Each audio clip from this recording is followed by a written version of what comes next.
আজকে আমরা বায়না দলিল নিয়ে আলোচনা করব, রেজিস্ট্রিকৃত বায়না দলিল এবং আনরেজিস্টার্ড বায়না দলিল। তো চলুন প্রথমে আমরা আনরেজিস্টার্ড বায়না দলিল, অনিবন্ধিত বায়না দলিল সম্পর্কে আলোচনা করি।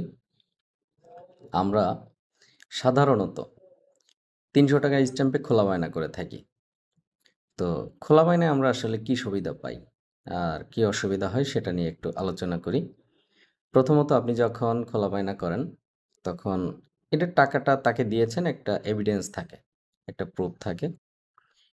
আর আইনগত যদি মেরিটের কথা বলেন তাহলে আপনি সর্বোচ্চ ওনার বিরুদ্ধে চিটিং মামলা করতে পারবেন। এছাড়া চুক্তি প্রবলের মামলা করতে পারবেন না। যে কারণে এই জমির মালিকানা আপনি পাবেন না, টাকা ফেরতের জন্য চিটিং মামলা টামলা করতে পারবেন। তো এবার আসুন আমরা রেজিস্ট্রিকৃত বায়নার বিষয়ে আলোচনা করি।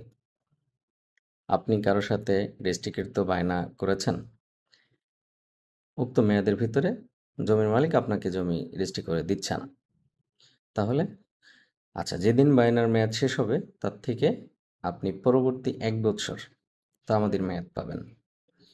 এই মেয়াদের ভিতরে চুক্তি প্রবলের মামলা করতে হবে। চুক্তি প্রবলের মামলাটা হচ্ছে সুনির্দিষ্ট প্রতিকার আইনের 12 ধারার যে বিধানগুলো আছে এটাকে আমরা চুক্তি প্রবলের বিধান বলে থাকি, বা মামলা করে এই বিধান অনুযায়ী।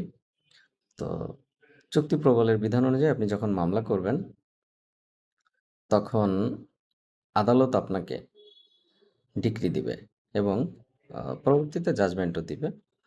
তখন আদালত যখন রায় দিবে আপনার বরাবর রেজিস্ট্রি করে দেওয়ার জন্য, উনি যদি না দেন তাহলে আদালত স্বউদ্যোগে আপনার বরাবরে তাদের পক্ষ হয়ে, দাতাদের পক্ষ হয়ে সাবকবলা দলিল রেজিস্ট্রি করে দিতে পারবে। তো এ সংক্রান্ত একটু কাগজপত্র চলেন আমরা একটু দেখে আসি, তাহলে আপনাদের জন্য বুঝতে আরও সহজ হবে। দেখতেই পাচ্ছেন ওনারা এই যে দেওয়ানি মোকদ্দমা করেছিলেন। মোকদ্দমা করার পরে এটা আদালত যে রায়টা দেয়, চলেন আমরা রায়টা দেখে আসি। এটা হচ্ছে আদালতের রায়।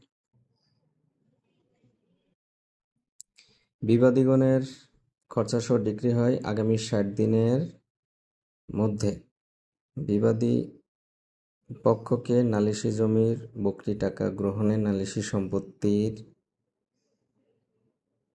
দখল সম্পাদন ও রেজিস্ট্রি করিয়া দেওয়ার নির্দেশ হইল। ব্যর্থতায় বাদীপক্ষ আদালত যোগে বকরি টাকা জমা প্রদানে নালিশি জমির দলিল সম্পাদন ও রেজিস্ট্রি করে নিতে পারিবেন।